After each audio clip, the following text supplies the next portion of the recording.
When India took on Australia in the 1996 World Cup group match at Wankhede, it looked like a chase under control and a victory within reach. When pressure arrived after one crucial wicket, a winning position turned into a painful collapse that changed the course of the match. The stadium was packed, hope was in the air. India were playing at home, in front of an expectant crowd, dreams of progressing deep into the World Cup. Australia won the toss and elected to bat.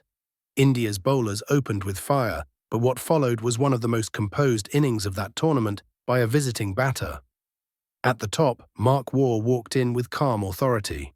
He wasn't flashy, but he was devastating in his timing, finding gaps, punishing anything loose, and frustrating the Indian attack. The scoreboard climbed, one confident boundary after another.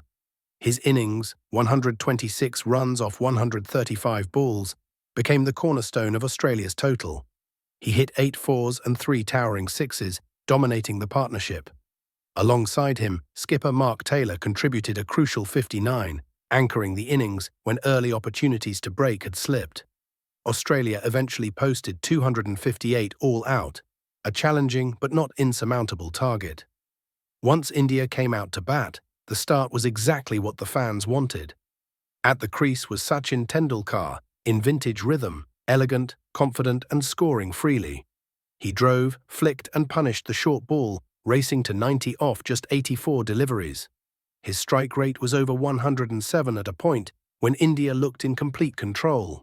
At the other end, Sanjay Manjrekar played the perfect supporting role, steady and measured, hanging in there until he scored 62 runs in 91 balls. For a long time, the required run rate was manageable, the target within sight. The partnership had India on track, the momentum was ours. You could feel a win coming. Then came the turning point. First, Sachin was dismissed, stumped by Ian Healy off Mark Waugh's bowling. That wicket shifted the match completely.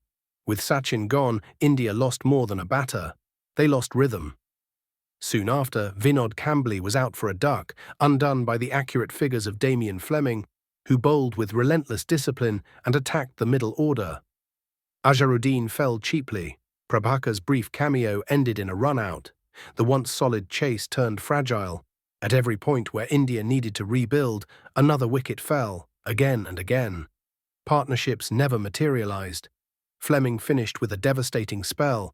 5 wickets for just 36 runs, ripping through India's middle and lower order.